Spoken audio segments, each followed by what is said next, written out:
everyone listening to this should put on their life plan to do at least a 2 or a 3 month trip somewhere as soon as you can. There will always be work. Your company will hire you back. Another company will hire when you come back from this trip. But put a plan in motion, get a little saving going, start researching it, thinking about a long trip solo, with your partner, with your kids. Put it on your books. Don't put it off, because that style of travel, the way you will meet people and see a destination, is unlike any trip. I don't care how beautiful your previous trips have been. It will be a different style of travel that you will become addicted to you. And you will, even if you only do it once for 2 months, you will be such a better person for seeing the world slowly. The joy of travel is in the unexpected, and that's a real leap for a lot of people. But once you take it, you're like, this is the way to go. It's much more relaxing. You're not worried about like always catching that next thing and being on time. It's like, the joy of just being in the moment is much easier to achieve. That is today's guests and my friends, Mike and Anne Howard, who are famously on the world's longest honeymoon, still on it. They left in 2012 for their honeymoon and never came home. They document all of their travels over at HoneyTrek.com. They've written a couple books for National Geographic. And if you want a podcast to get you fired up about achieving your next big travel dream, this is the show for you. I wouldn't be surprised if I get a flood of emails afterwards with people saying, this show helped me get the kick in the butt I needed to book that dream trip. And a ton packed into this episode. I'll share with you why I published it today specifically, and much more, all happening right now. So buckle up, strap in. Thanks for being here, and welcome to the Zero to Travel podcast, my friend.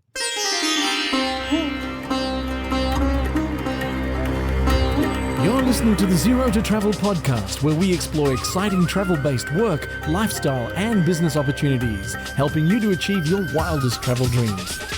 And now your host, world wanderer and travel junkie, Jason Moore. Hey, it's Jason here with ZeroToTravel.com. Welcome to the show. Thanks for hanging out, letting me bring a little travel into your ears today. This is the show to help you travel the world on your terms, to fill your life with as much travel as you desire, no matter what your situation or experience. Again, Mike and Anne here from HoneyTrek.com. They have those 2 books I mentioned, Comfortably Wild. It's an award-winning guidebook and the first ever written on glamping, which is a hugely trending travel style. Of course, they have their book, Ultimate Journeys for Two, about couples travel, which is a bestseller. And they have their 10 plus years of experience as nomads, bringing all of this to this conversation you're going to hear today. So plenty of wisdom packed into this one and a lot of fun. They're just a great couple to hang out with. And I hope you enjoy hanging out with us for the next hour or so as we dive into various topics, including some of their favorite glamping destinations, favorite spots for connecting with nature, connecting with yourself, and so on. We talk about how they manage being vegan and vegetarian on the road. They talk about building a life of travel that is aligned with your values and your sort of desired lifestyle in a way, kind of trying to balance all that and so much more. And the reason why I'm publishing this one today is because it is my birthday today at the time of publishing this. It's a big one. And I wanted to put this one out today specifically because I thought, wow, as I was reflecting on this, travel has been such a gift for me in my life. I cannot imagine my life without having had the incredible travel experiences I've gotten the privilege to have, the people I've met, the places I've gotten to visit. And it's really ingrained in who I am today. And that's why I wanted to put this one out today, because travel changed my life. And I think Mike and Anne do such a great job of firing us up to get out there and to explore. And I know at least one person after listening to this is going to get so fired up they're going to book a trip. And that will give them a chance to have that impact that travel provides. And that's why I wanted to publish this one today. So embrace the gift of travel. I hope you enjoy it. Thank you so much for listening. Don't forget, you can sign up for our free newsletter over at ZeroToTravel.com. patreon.com/newsletter. Stick around on the back end of this one. I will leave you with a quote to wrap it up. For now, please enjoy my conversation with Mike and Anne, and I will see you on the other side, my friend. Cheers.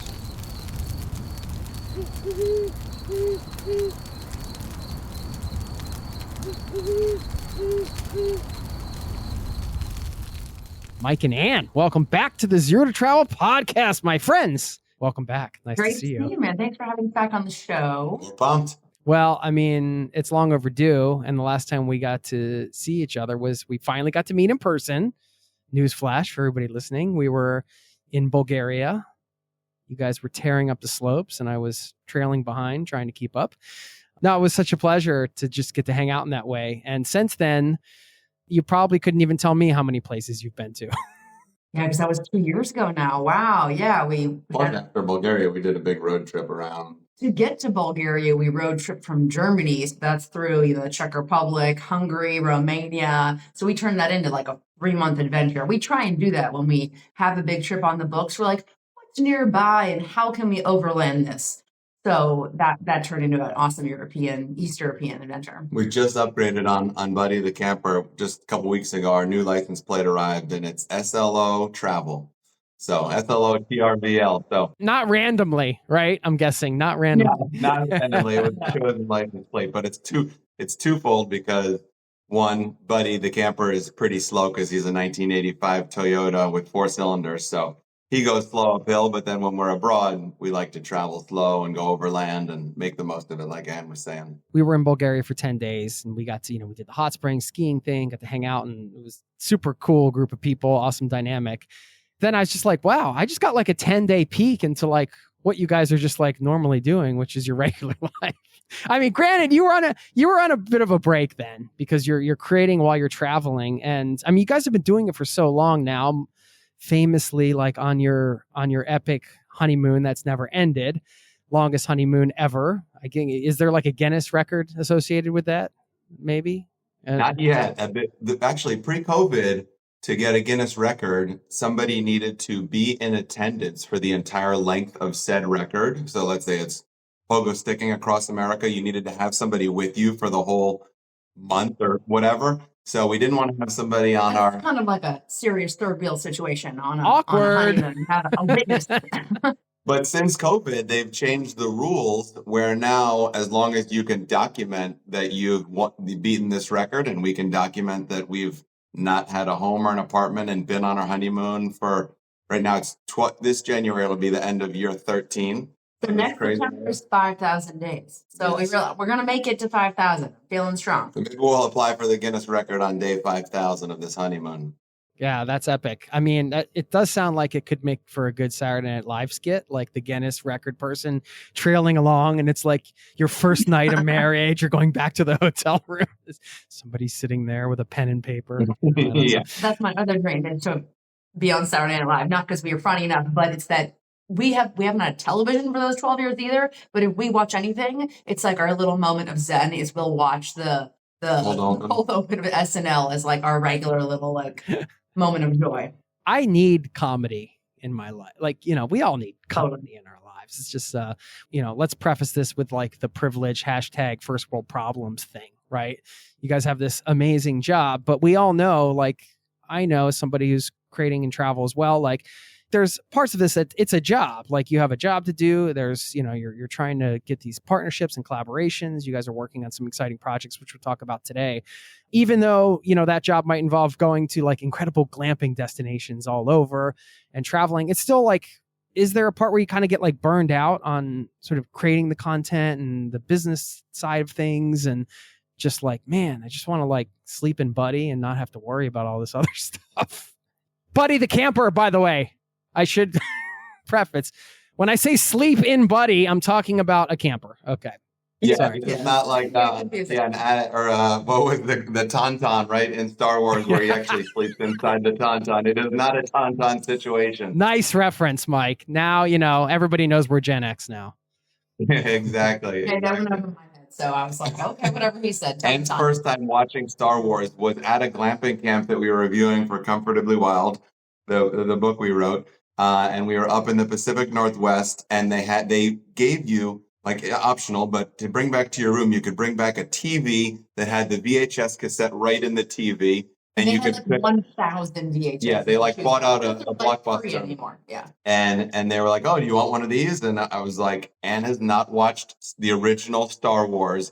So I basically bribed her.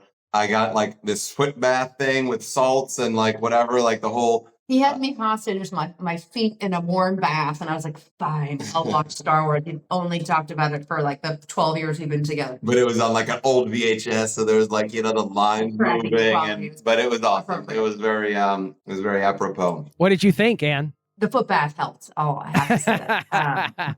Wow. Yeah. Wow. When you were describing that, I was just getting the just the holding the VHS tape and the sound of it going in and all that stuff. It takes you back. Be It's kind and nostalgic. rewind. Yeah. Another one, and this is kind of all related to beating the burnout, but another camp that we just reviewed called Freight, which is up in Leadville, Colorado. And we didn't know this when we booked this place, but we always like staying in cool accommodations. And this was all the old like mining houses and houses from the railroad that they would store stuff in, and they reclaimed them and turned them into these really cute little cabins right along the railroad. And the moral of my story about the VHS tapes is we checked in and they had a record player there. And we're like, oh, that's a cute little prop.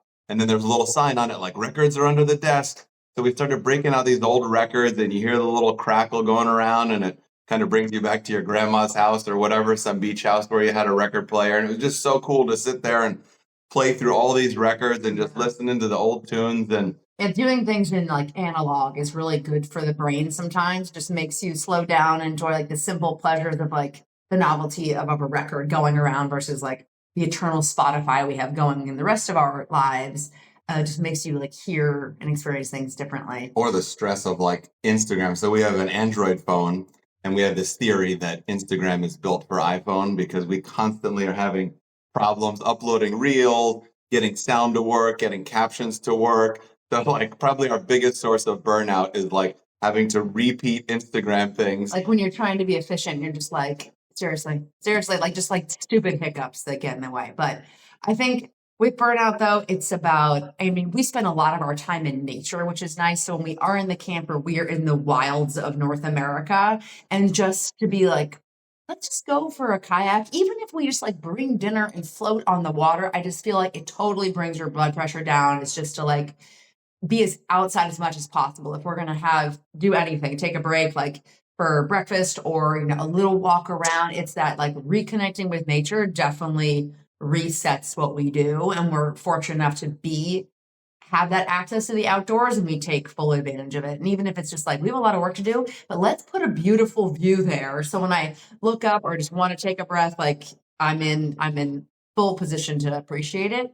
So that connection to the outdoors has been huge in our kind of go lives. It's still finding that mountain, lake, and I think when we fresh air. combo nature with, even if we're in a city, or in a certain country for a while, like do some house sitting, that helps break it up too. So we're not always Airbnbs and go every 2 days finding a new spot. So having house sitting as like an arrow in our quiver. Which is, we're super passionate about house sitting because it's also afforded so many amazing local experiences. So unlike, booking a hotel, obviously you're in a neighborhood, you have an immediate connection to your neighbors because they know that homeowner, they know that dog. So people are looking out for you. You quickly get that invite to dinner or find out about like the neighborhood festival or whatever it is. So we've house sat in Portugal, Croatia, Romania, all over the US. And it's just been a great way to kind of drop in and, it's just kind of like everything's all set up. You have a house that works and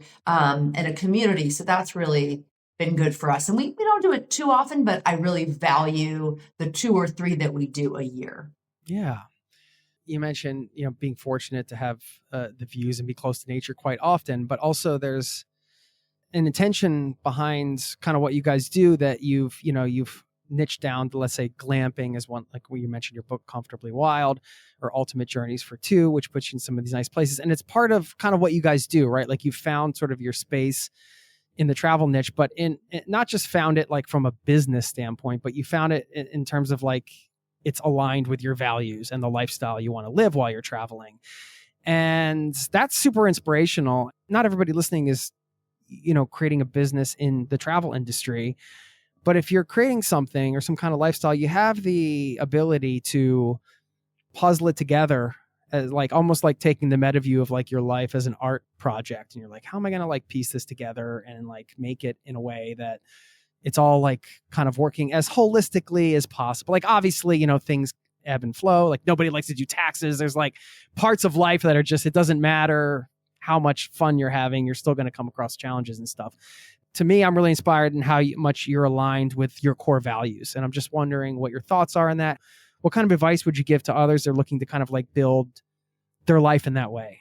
Part of it is that because it was never meant, HoneyTrek was never meant to be a business. It was truly this epically exciting way to start our lives together, was to go on this around the world trip. And we had saved and planned for it. So we didn't have the stress of like, oh, we got to hit these, this much money and to be successful. Or people who have gotten into, some who have gotten in later because they see these Instagrammers and they're like, oh, that's a quick way to make money. I was like, no.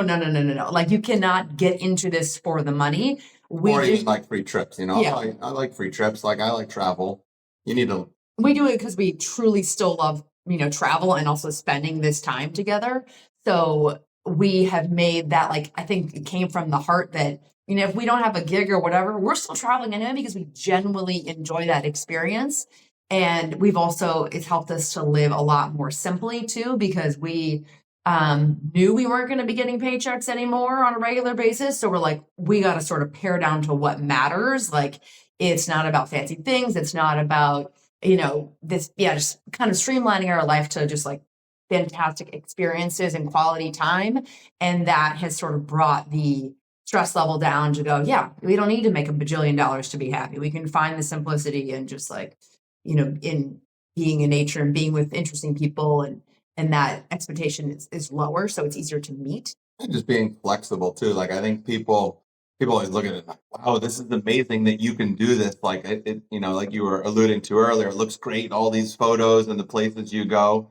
But obviously you're only seeing kind of the highlights on social, and you're not seeing like getting stuck at a bus station or Buddy being broken down on the side of the road. And that stuff. But yeah. I mean, you see a little bit of that, but just, being flexible and not expecting everything to be perfect, or also having an expectation to live up to someone else's life, someone else's expectation of how you should live, that you should have a house, that you should make X dollars, that you should constantly be climbing a corporate ladder. Like, people often get those things, or that you need to have kids, or that you need to have a ski house, or whatever things you like are brought up with these things because, it's just part of the machine. To feel like, if that's not your space of joy, to break free from that and don't be like beholden to what all your friend circle's doing, because there is real joy out there. And I think, to your point earlier about jobs, some people do like doing taxes, right? Like accountants, like they've found their sweet spot. So it is really important to find what brings you joy at work too, because for most people, us included, it's 70-80% of your week is work. And if you can find some joy in that, and find something that maybe doesn't make the most money, but that brings you more joy, and it makes you more holistic, and that you can come home happy and not just like stressed about work and offloading all your stress on your partner. If you can find joy in that workspace, I'm not saying it's going to be all fun, all the time, but finding joy there, I think, is a pretty important thing. So, and then also, to Anne kind of alluded to it before, is bringing your expense rate down, and like not having this high burn where you need to have a high income to match that burn rate. That's a real big thing that people don't talk about enough. We always talk about, okay, let's make a little more money and grow. But if you can bring down your expenses, that in turn will bring down your need to either work so much or take a job that you don't like just to afford that lifestyle. And that is a hard thing to wrap your head around, but that really leads, in my mind, to our ability to deal with stress and not feel like we need to, even in our lives, like if there's a project that comes across that doesn't really fit us, or we already feel like we've done too many projects, like we'll turn down a lot of paid travel gigs, as crazy as that sounds. Like, hey, do we want to fly you to Europe? And we'll be like, no, like we're just in our spot. We don't really need that financially. So it allows us to make some decisions that I think lead to a better quality of life.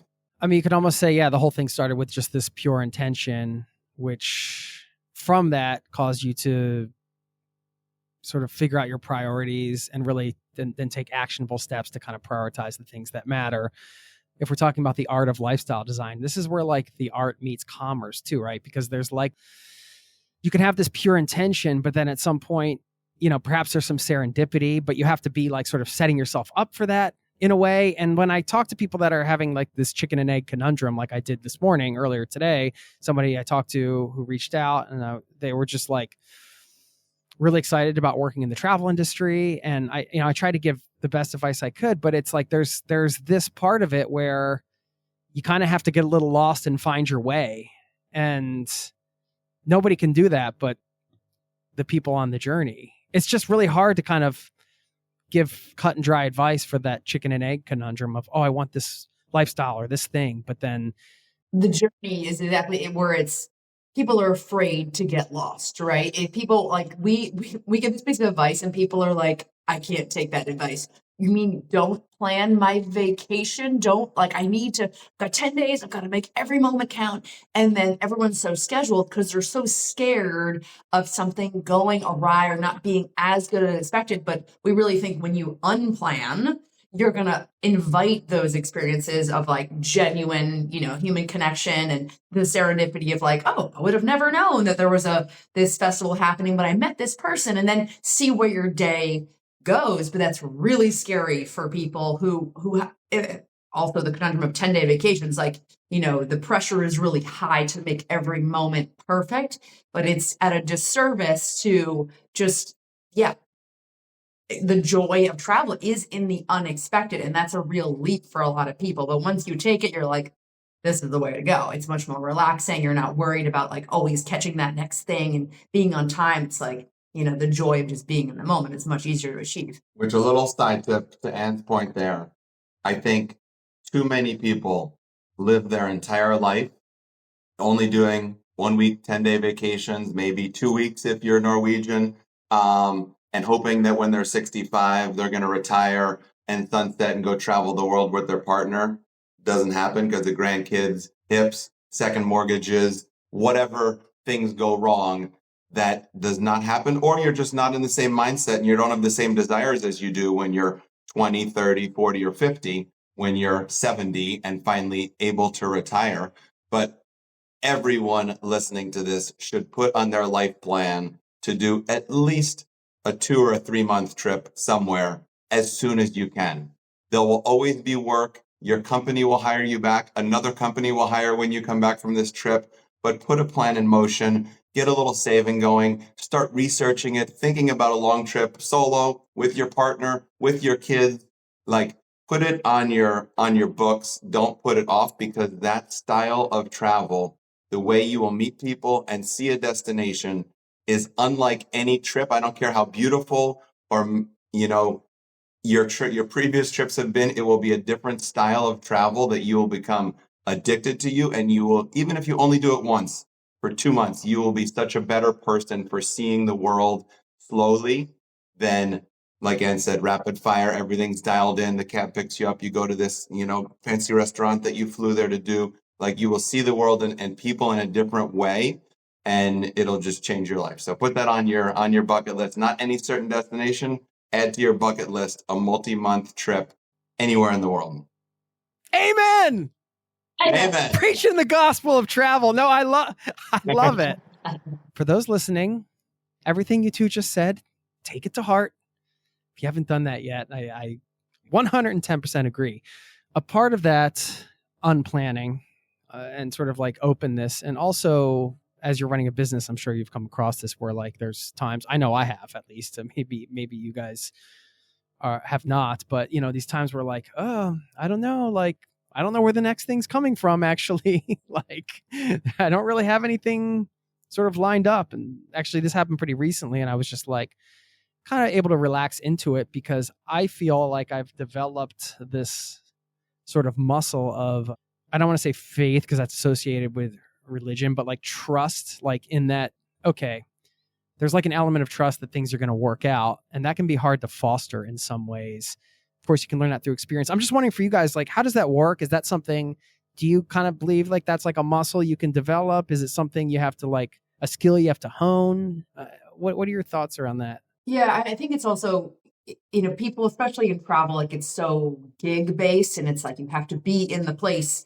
And sometimes people like wait around. Well, it's not a paid thing, so I'm not going to go, whatever. Like, do the experiences you want to have in your life. Like a good example recently was we did get commissioned by Travel Malaysia to go and explore the country. And it was an unpaid thing. But we're like, well, we want to go there either way and we'll make it work. And they had a 10-day trip plan. Well, we stretched that into 3 months. We're like, can we make the return trip in it's literally 3 months from now? And they're like, okay, you're on you though. Like, and then we're like, we had the faith that it would all work out. And we're like, well, if we go do cool things, like there'll always be great stories to tell and wonderful people to meet. So then that turned into 3 other projects just by then taking the leap to get there rather than staying home and go, oh, is that financially makes sense and blah, blah, blah. Just show up, just showing up and will present opportunities, but you have to get out the door to do that. So it turned into like a great series of gigs, but we were having fun either way. And so that was like, it was going to pan out, but it was just like,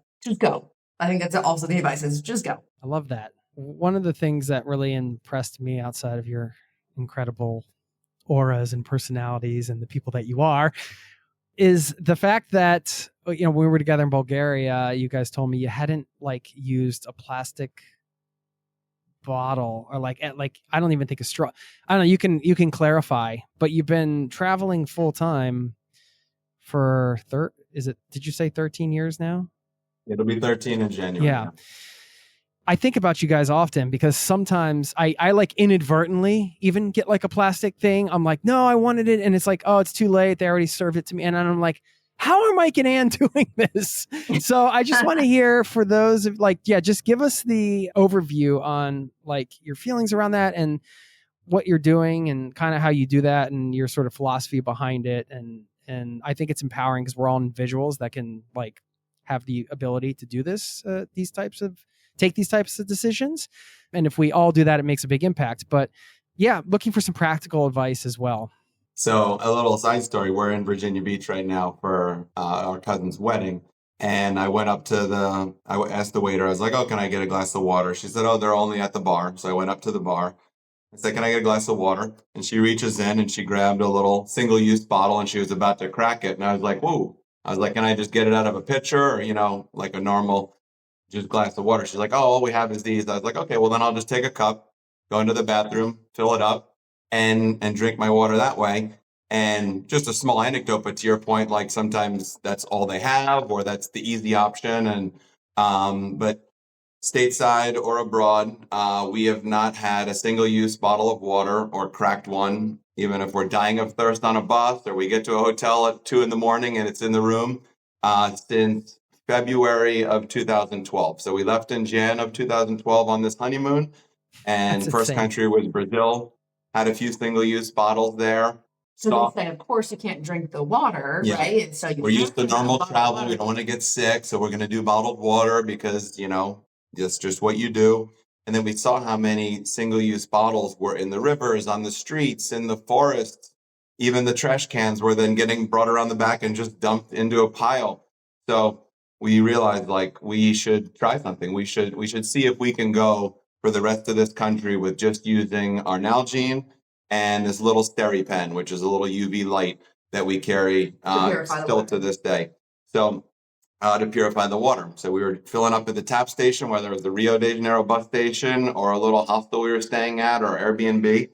And we didn't get sick for the rest of Brazil. And we were like, wow, that was pretty cool. We went the next 2 weeks. Out of the Amazon River to really see if this was going to take us down. And even that. And there was a lady washing dishes just upstream. I'm like, this is not a great idea. But he was like, we're going to try it. We got to see how far we can push it, which is Mike's MO for everything, by the way. But we had literally never been sick from water. And we're just like, we didn't want to contribute to this problem. And it's really not that hard once you wrap your head around, I will carry a bottle with me. And also don't be afraid to ask. It's not that we use this UV light every single time. There was potable water in many sources. One example would be at any given restaurant, they might be selling bottled water, but they are not giving every single employee bottled water. They have a solution. Hi, would you mind filling this up? Do you have one of those, coolers in the back that you could fill up from a jug? No problem. So it seems sometimes they're confused, but if you ask nicely, they'll be like, yeah, 1 moment. And they'll come back with potable water. So, gyms of hotels always have refillable water stations. There's ways, it's about asking for it and being prepared if there is no solution like carrying a UV purifier. Lark has become a good one too. That's a water bottle that actually has the UV light built into the cap. So we kind of have both going for us these days. LARQ is Lark. They're up on Amazon for like $60. Same with a SteriPen. So we carry both of those with us just to have a little backup. But yeah, since Brazil, we've been now 79 countries without a single use plastic water bottle. So all tapped through China, Bolivia, 8 countries in Africa. We just did India with only tap water, doing our little UV trick. So it's doable. Don't be scared. And then in the plastic, I know you said about they're like, oh crap, they've already given me this plastic thing. So yeah, it's a little bit of like prevention strategy of just be like, oh no, I'm good on the silverware. Like I've got my own. We also carry reusable silverware with us.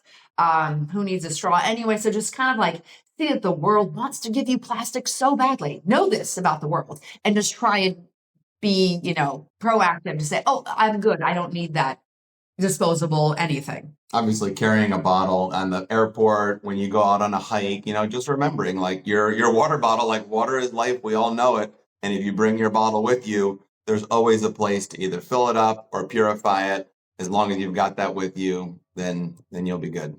I love it so much. It's so impressive. And the fact that you have that like crazy decade plus streak alive.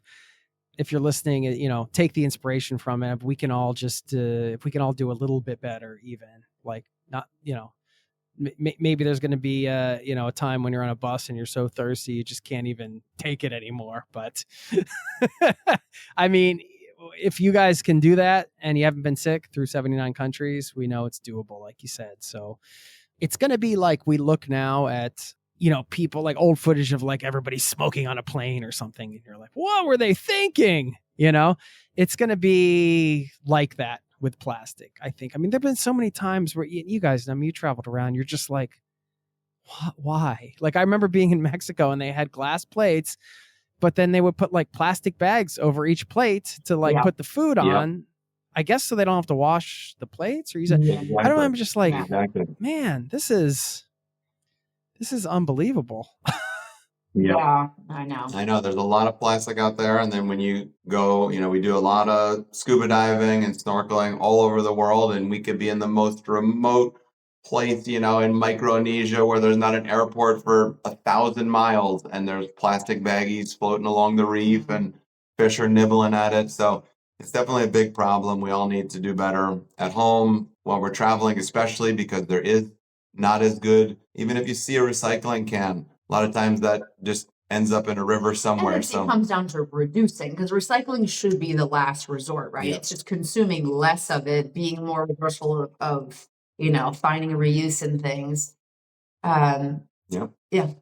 Same thing with food too. Like another decision we made for purely environmental reasons. It's now turned into a lot of other things, but we also gave up eating fish, eating meat, eating like any animals. We don't consume dairy or anything that, either kills an animal or uses them. Today is our yes. Yeah. October 15th. We were just talking about it yesterday. October 15th of 2015 is when we went vegan, plant-based. Thanks to my mom who made us watch Cowspiracy, which is a highly recommended movie. There's nothing about violence or abuse of animals, but it's about the environmental impacts of consuming animals. And yet October 15th is our veganversary. 8 years. 8 years now. So yeah, super proud of that one. And yeah, that's been a whole wild journey too.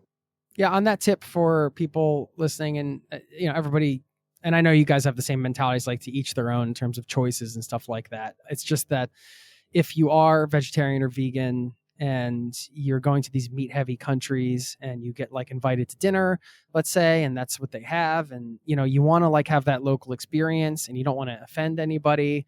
I'm sure you guys have been in this situation. You must have. Like, how do you handle that? What's your advice? And that could be for anybody on like a restrictive diet, gluten-free or whatever. They're just like, Well, the good news is, I mean, Getting easier. Yeah, it's certainly getting easier. And the 8 years of going vegan, the options are increasing tremendously. It used to be like very fringe, and now a lot of places at least have one option on the menu. It's also good to think that about traditional foods. A lot of meat has historically and still should be a luxury item, and many traditional dishes, because it's just the way locals truly eat, that meat was like a once a year thing, or a once a month thing. So the rest of those days they're doing some kind of other dish that's maybe more potato based, or working into other grains and using root vegetables, that kind of thing. So like Rwanda, for example, and you go to a restaurant of a nice place, meat all day. You go to a village, they're like, there's no meat on the menu. Like they've actually, the Rwandan diet is very vegan by nature, just because that was the more affordable and available ingredient. So if you kind of look to like traditional dishes, they would never use the word vegan. That word throws people off hard, actually. So one way we also handle it is we say, what vegetables do you have today? Not what vegan things do you have on the menu. They will look at you like you're insane. But if you just start talking in terms of vegetables and grains, of course, everyone has those things. And there's always sides. When we go to somebody's house and they're hosting you for a meal, it's never just like a big pork thing in the middle of the table with no sides, So we'll just eat the sides. We'll politely, we're not going to say, oh, we're vegan, like we can't be sitting at this table. If someone's hosting us, yeah, we'll eat the sides, we'll enjoy, we'll have good conversation.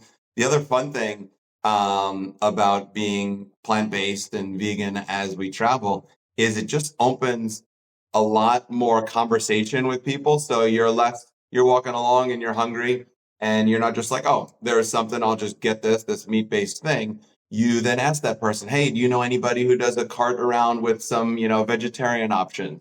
And then they'll be like, oh yeah, 2 blocks down, I know this old lady, she does like, these vegan tamales or whatever, just like veggie this, veggie that. So then you go there and so it makes it a little bit like not like a hunt, but like you get more conversation going as opposed to just choosing the quick and easy thing. You actually interact with the locals. You see somebody young on the street. Hey, do you know any cool places? We were just in Guadalajara, right? Was that, or it's a couple years ago now, but it was the most plant-based restaurants, and not for tourists. These are like way out of the tourist zone, but there was like on every street corner, there was a plant-based thing with the most amazing meals, and some locals turned us onto this area in town, and we just, Also, Happy Cow, if you haven't heard of it, it's an amazing app for finding, plant-based options nearby. So it's all like GPS based, and then you can see and you can get specific about vegetarian or gluten-free too. Yeah, I think they do as well. So that's been a good way to navigate it, because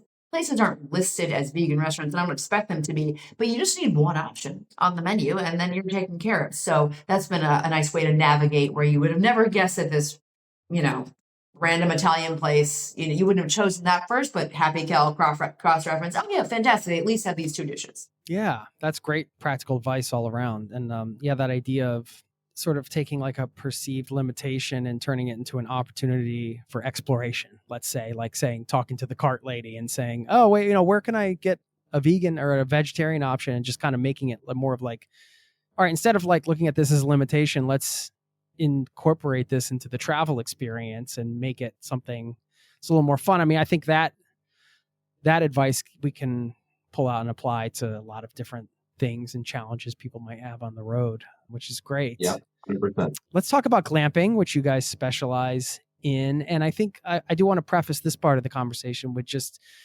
this idea that, if you're listening, whether you're into glamping or not, and you can define what that means if you want, it's not everybody's bag to like camp at all. Some people like to camp, but it's only going to be rugged camping. It's not going to be like yurts with beds. I'm not doing that, whatever. Like everybody has their own thing.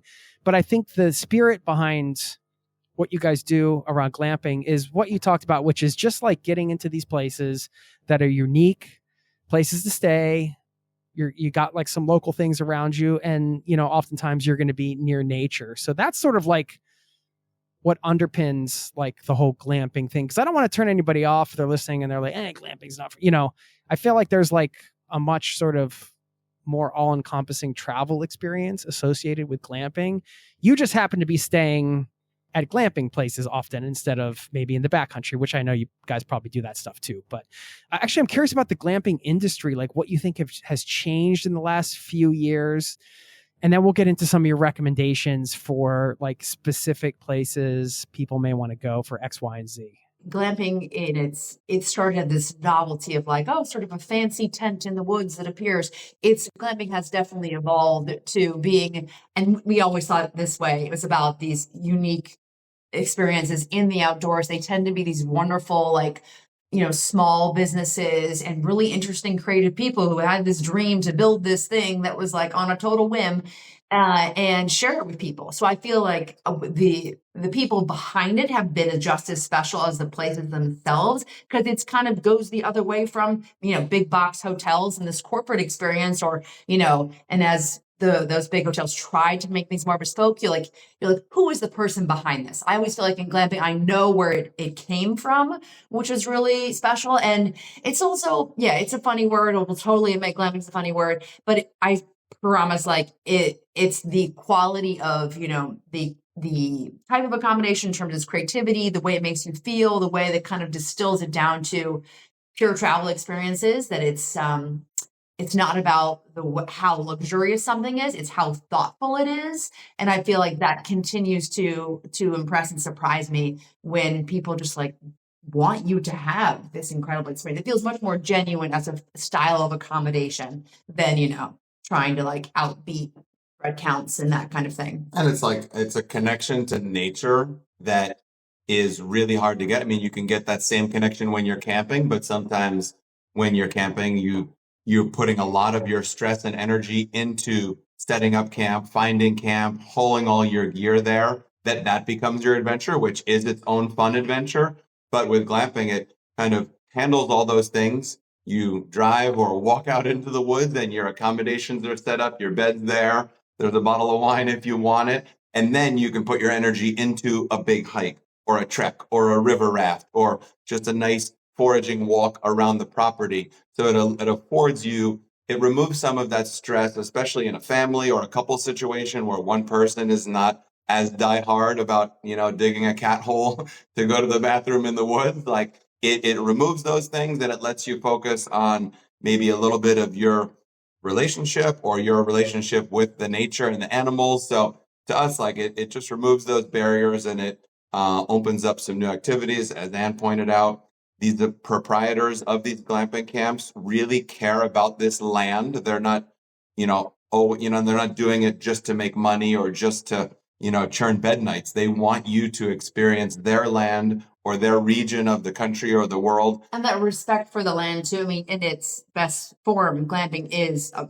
truly sustainable form of travel where it's meant to tread lightly on the land, work with the existing landscape. It's that respect for nature. So that, and we actually, in terms of the industry, we attend and speak at the glamping show, which happens in Denver every October. This was our 7th year going, basically since its inception. And we feel like that message is really important, to not just try and like out fancy things. It's like, let's go back to like why this matters, because you love the outdoors and we care for it in the way that we design and we present it to guests. So regenerative travel, if anybody hasn't heard that, if you're in the industry of whether it's hotels or tourism, regenerative travel is this great ethos of, we are going to bring our business or our glamping camp to this land.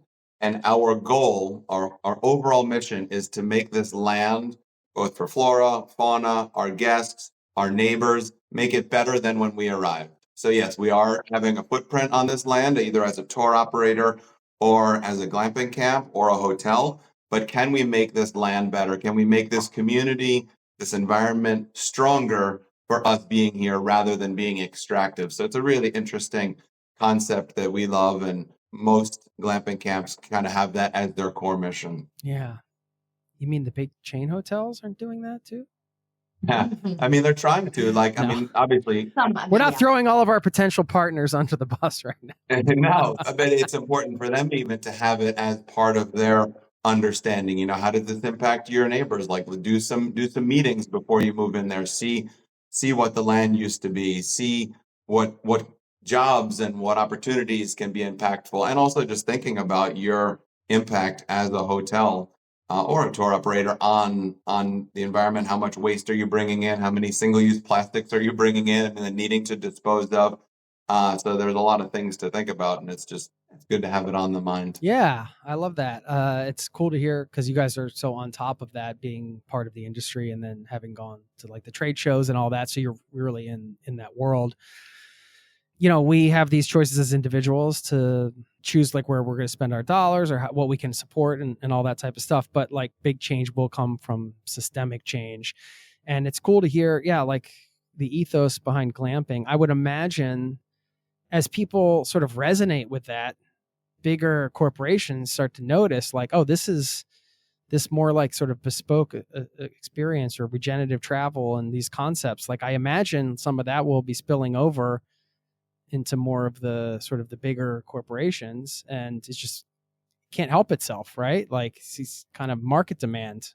Yeah, Yep. well, and that's the thing is that all the virtuoso studies and whatnot, it's that travelers want to make the right choice. We just have to make it easy and fun for them to do that. And we've become like really honed in on that concept because I think doing the right thing actually usually is the more fun thing. And it's just about like supporting the kind of outfitters who are, you know, if you're going to go on that river raft, why not do the one that's, you know, employing local people who also has like, you know, river cleanups as a part of their initiative, like that's already baked in. So if you think about your choices in travel, it's where you sleeping, eating, shopping, and, you know, the adventures you're going on, right? So when you're looking, just be more mindful of like who you're going with. It's not that you should make volunteering like the focus of your travel, but maybe there is a way to get involved that's actually really cool. Like what's a fun example? Okay, so one, like say for example, Mendocino Coast Gardens is the number one thing to do in Mendocino in California. And when you look on TripAdvisor, for example, but we saw that to go to these actually kind of expensive but amazing gardens, they had a volunteer day where we got to learn from like the master gardener who was running all of their produce beds and got to learn about like propagating plants and making this whole thing. And then that went to the local food bank. So I learned new skills I'm from this master gardener. I met local people. I got to like get my hands dirty and also gave me free access to the garden afterwards. With like something you would have done anyway as a traveler, but just approaching it a little bit differently. And then I remember that garden more than the 50 other ones I've been to because I was a part of it in a deeper way. So I think that's a cool travel experience in the end, but it also helped the community. Yeah, that's an amazing example. It's like paying a bunch of money to get in and walking around and reading the plaques versus like having your hands in the soil and learning from the, you know, that's pretty awesome. Well, this is what is called voluntourism, I guess, right? I know something you guys are passionate about. Should we get into some glamping recommendations first? I don't want to skip over that. We can give you a few. Yeah. Anything in particular you're looking for? We could start with some of your favorite places for being near outdoor adventures. And maybe that's that combination. You know, it's always great when you like can go on an outdoor adventure and then like have some killer food and drinks afterwards, you know? Yeah. So I've got an adventurous one. Speaking about places we've been since we saw you in Bulgaria, a couple months ago, we did a project, kind of a top secret project, but I can say what camp we were at. It's this amazing, if anybody's into water sports, whether it's, you know, surfing or supping or just being near the ocean, and also has a dream of going to Indonesia. A lot of people dream of going to Bali because our parents made it sound like the most magical place that now has Bugattis and Prada stores downtown. And maybe don't totally skip Bali because it is a very unique thing. But there's an island next door to Bali called Sumba. 3 islands. Yeah, but it's a short hop flight from Bali. And there is a camp there called Nalangkala, and it is run by this guy, Christian C, and his Kaale, Amazing it's family. his wife, this amazing family. And they run this surf camp, glamping camp, open air palapas. It's again, very regenerative. They grow almost all their own produce Well, they there. homesteaded the land. They literally showed up there with like, they lived on it as a tent. Yeah. And they built it with intention, being like, we want to be completely sustainable and that we are doing this whole permaculture, massive garden. We're going to like build in the local style, using local materials, like really kind of thought through the whole thing. And also just like make guests a part of it. It's like it's very nice, but it's also very comfortable. Like it's casual. Like you all dine together at a long table. Like we got there and like people greeted us. We were like, do they work here? No, you're a guest. It was like, welcome. Hey. It was like you were a part of this family immediately. So the whole vibe about, it sort of feels like a community. And then he's like epic surfer and learning to surf with him, and she's been a yoga teacher forever. And he's like a your expert on farming. So the kind of, you dive into their world. And I think that's what I love most about the best dubbing in places. It's like, it's a world and you're like, you get to be a part of it versus just another guest. And the island of Sumba is just super cool, top notch, like untouched. That sounds like when we actually perfect. got off the plane. Oh, sorry, I got it said. No, go ahead. I just said it sounds perfect. You were painting the picture so well. I went there mentally. Sorry, go ahead. So I'm about to tell this story. We get off the airplane. We're in our car with us and a couple of video guys on this project we're working on. And we're driving down the road. And all of a sudden we see like, these pickup trucks in front of us, but big lorries. They've got maybe like 20 people in the back. Are standing, banging drums. They're like waving swords in the air. They're singing music. They've all got like, headbands on, and we go by and they all start waving at us and banging their drums even louder. And then some of them are like kind of doing this. So then we follow this pickup truck and we see this huge like celebration. There's maybe 300 people there on the side of the road, all milling about. And we tell our driver, we're like, we need to pull over and like see what this is about. And he's like, are you sure? So we pull over there and we're literally, it's us, the four of us are the only four tourists, white people in this whole thing. And they see us coming down the road and this old gentleman comes over and he grabs us and we're kind of standing on the side, just being respectful. We don't know what this is. It could be somebody being born, somebody died, who knows, just a religious festival. So we're on the side just watching. And this old guy comes over to us and just grabs our hand and like pulls us in. And he, waves to some children to get chairs, puts us right in the front of this celebration. So they wrapped us in like these, local sarongs. Like, okay, now you're dressed. Here we go. And he like sits us down. He goes and gets some tea. He goes and get the old ladies to bring us this little beetle nut that they chew. And she's like, so they put us right in the front of this celebration. And he's like telling his son, kid, and the kid's like, oh, you're a special guest. You're a special guest. So they saw it as like an honor that we were there. It was like a special thing. It was actually his mom had just passed away. So it was his mom's wake. And how they see it is like a celebration of life, Yeah. right? There's dancing, there's singing, it was really beautiful. And just, it's the more off the beaten track you go, the more like these experiences happen. Like, it's kind of funny that we've been around Europe, but meanwhile, like, that's not where we gravitate towards, because I feel like the likelihood of these like genuine human experiences, other places that don't get beaten down with 1,000 tourists a day, they're actually genuinely excited to have that connection, to get to know you as well. So that's why it's fun to kind of get, that magic of travel kind of exists in the fringes. And I think that leads to like another fun takeaway for anyone listening is that don't fear the unknown, right? And don't fear people who are different than you. Like, oh, these guys are there and they've got swords in their pocket and they're different color skin than me and I'm in Sumba, Indonesia.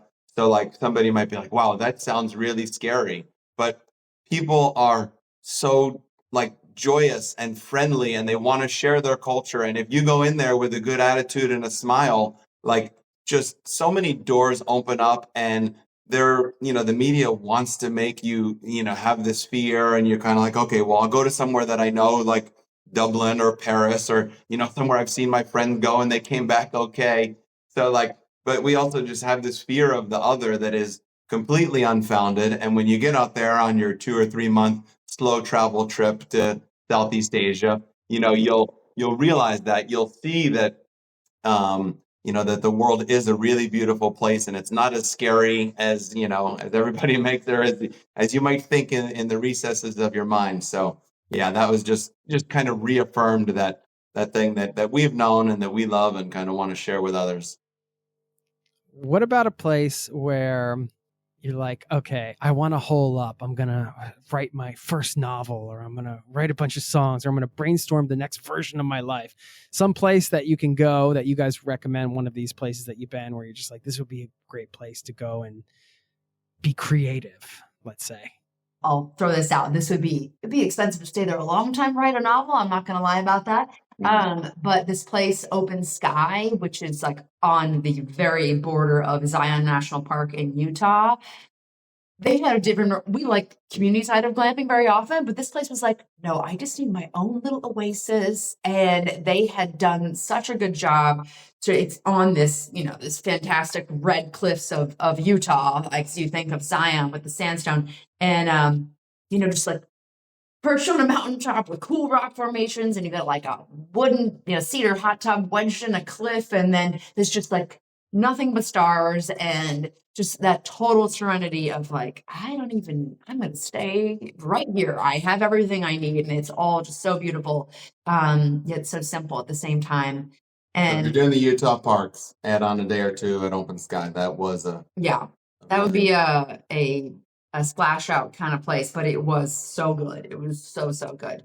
We find ourselves in the Southwest a lot. I think we like those desert landscapes because it's just wide open, like raw nature. And I think that Utah is infinite for that kind of inspiration of natural beauty and quiet. So when we kind of have downtime, we find ourselves tooling around the Southwest for that reason, because it's a lot of public land. We don't stay at campgrounds. We just kind of find a little corner of nature where there's no one around. And that makes it really easy to do that. So yeah, if you want that peaceful, reflective time in nature, get yourself a van or a little camper. You can rent one. You can get one on Outdoorsy or RV Share, or just buy one and resell it when you're done with your 2-month road trip around the States. But there's just so much public land. You don't need to stay in campgrounds and be next to people running their generators. You can be out in nature. It's safe. Again, there's not wild animals or Wild Bill, wielding an axe coming for you. Animals, but we've never encountered an animal. We've never encountered a scary dude in the woods. And we've been doing the camper van thing. I mean, we're in it about half the year, but we've had it for 7 years, and we are in the woods 99% of the time. We're out in wild nature, just down a dirt road, and nothing scary has ever happened. So remove that fear from your mind and just get out into the woods and connect. I don't typically ask favorite destination types of questions because they're not fair, but it's a different way to frame it that I think can speak volumes about a destination. And so I'm going to give you guys a hypothetical scenario. There is a government official who shows up with a briefcase. You don't know what's in it. They're a representative of all the governments in the world. They say, hey, you two have to stop traveling right now. You're done.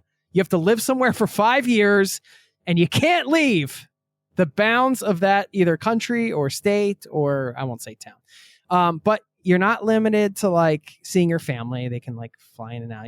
It's not like a practical question. It's more like if you had to stop and live somewhere for 5 years, you had to, where would it be? And you can each pick a different place. I'm not going to make you get divorced, but you can each different place. Maybe a split time. I don't know. I'm claiming Mexico first because I know Anne would want to claim it too. So we can pick the same place. Mexico is not Cancun.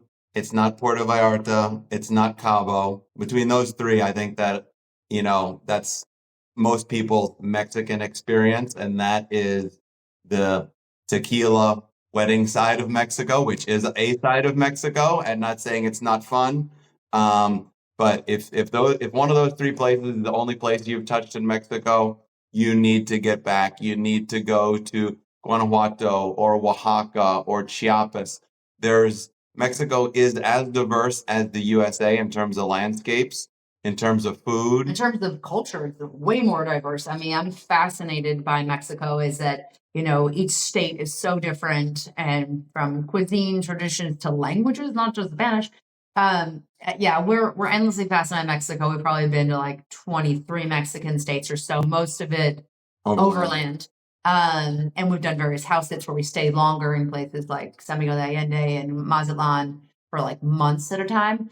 Yeah, it just feels very neighborly, like as we are North American, and I think people go like US, Canada, Mexico, we share a lot as North American neighbors. There's a cultural connection there that's familiar, yet so much to learn from each other at the same time. So that it just feel like if we ever do slow down, we kind of feel like that's someplace we could see ourselves long term. and that's another one of like to not be scared of media reports and somebody was murdered. Two people were murdered in some border town last week. Well, yes, like two people were murdered since this podcast started in Manhattan, but you're not going to Manhattan because so don't deal drugs, try not to hang out in border towns or, do anything too shady or be going out at 3:00 in the morning looking for something. Just, go there with an open heart and again, a smile and an interest in this local communities. Go to the more remote places, go all over, don't be flashy.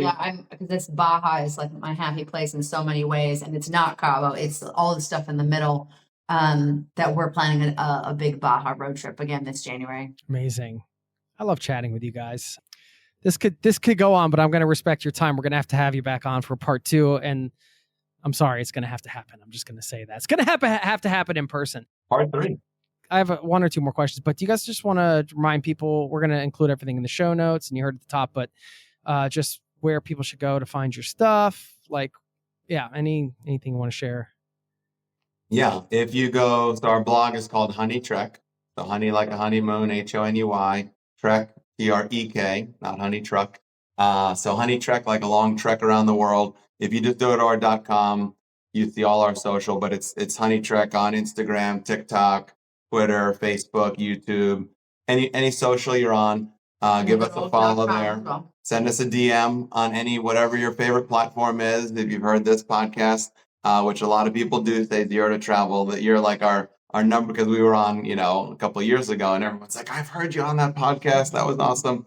So definitely say hello or subscribe to the newsletter that we have over on HoneyTrek. And yeah, just ask us travel questions, tips, advice. We do some consulting. So if anybody is thinking about doing a long-term trip and wants to know what it's like to get out the door and how to actually truly put those steps in motion beyond just like a dream, actually help you bring it to reality, we're happy to jump on Zoom and do a little bit of that. We also do some glamping consulting because it is such a lifestyle business, and people are thinking, how do I get into use my family's land that I have, or just kind of simplify my life and move out to the woods. So we do some consulting on starting glamping camps and or enhancing the guest experience as well. And then 2 other plugs. We mentioned Comfortably Wild is our book that's up on Amazon or on our website, and then Ultimate Journeys for 2 is the book we wrote for National Geographic with a lot of our favorite destinations and cool adventures. So we actually marked this one up because our cousin just got married, and it's really about starting your life of adventure and romance together, not just your honeymoon, but they're about to go on their honeymoon. But we've also marked up with lots of Post-it notes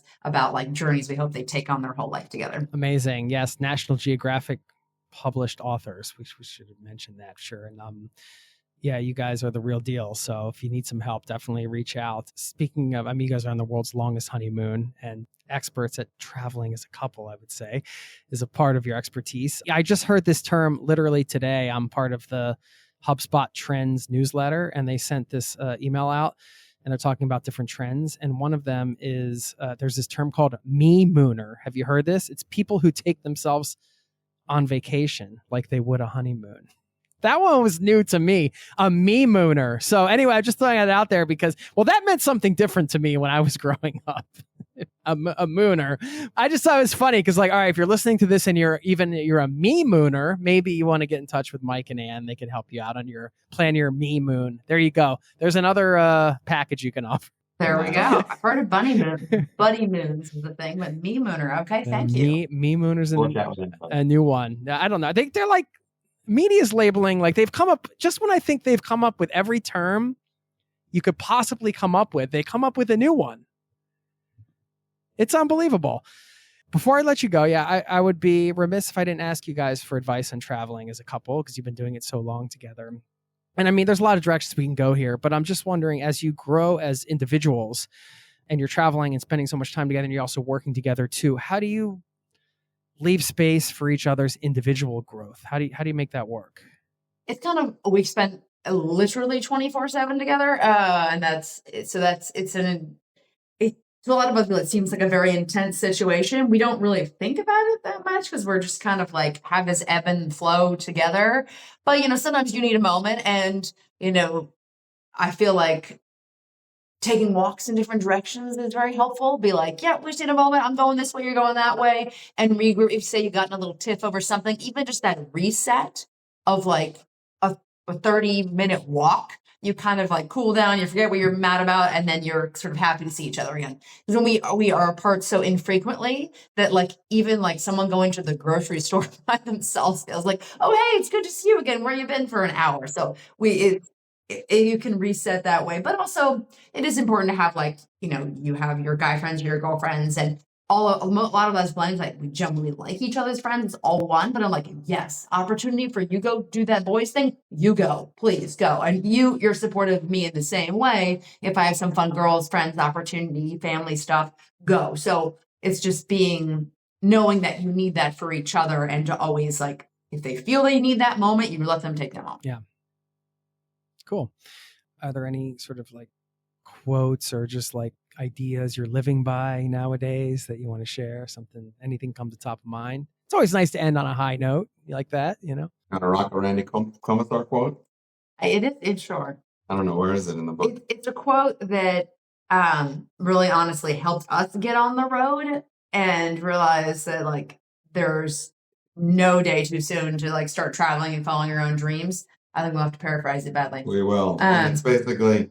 And the most dangerous risk of all is to spend your life. Oh no, I messed it up. Basically to spend your life imagining that you'll be able to buy your freedom later. Like, people think the bigger risk now, to my point earlier, is, I can't quit my job. I've just got to save. I'm on this certain trajectory.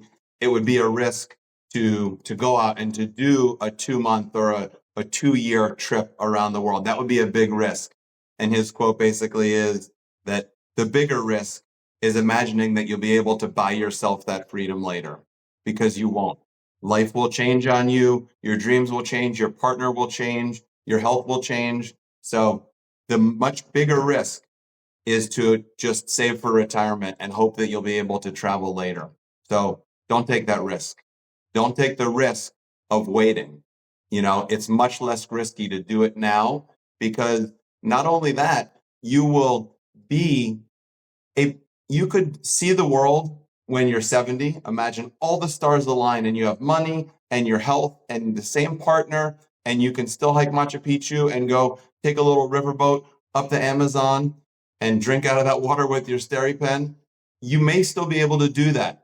But even in the dream scenario, the 10% chance that your stars align, then you'll have those experiences for, let's say, 8 to 10 years of your life. The memories, the learning, or you do it now. Even if you're 60 or you're 30 or, whatever age you are now, if you do it next year, you'll have that experience for your entire life, not just the last 8 years of your life. You'll be a better person, more compassionate towards the other.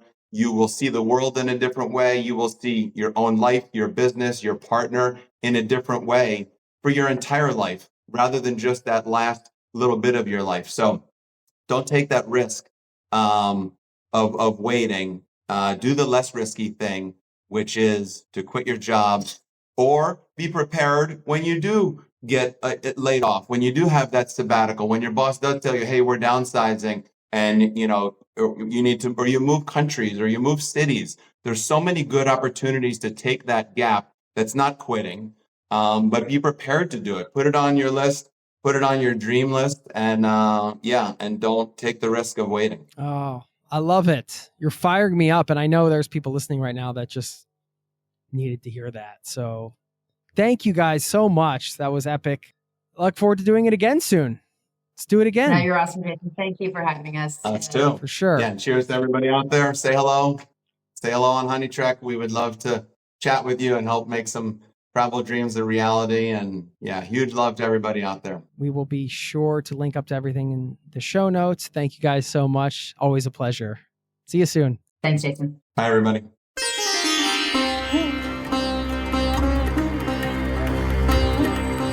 There you have it. Thank you to Mike and Anne from honeytrek.com for stopping by the show. Are you fired up?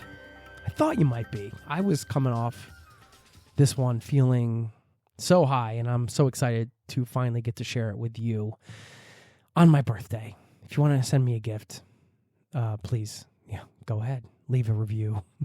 Shoot me an email. Get in touch. This is a community-powered show, after all, and I love to hear from listeners. And you can sign up for our free newsletter if you want to do one thing over at zerototravel.com/newsletter. It's free to keep in touch over there. I'm going to leave you with a quote from Francis E. Willard, who said, "The world is wide, and I will not waste my life in friction when it could be turned into momentum." Thanks for listening, and I'll see you next time. Peace and love to you and yours. Cheers. This podcast has been brought to you by zerototravel.com. Ideas and advice to make your travel dreams a reality.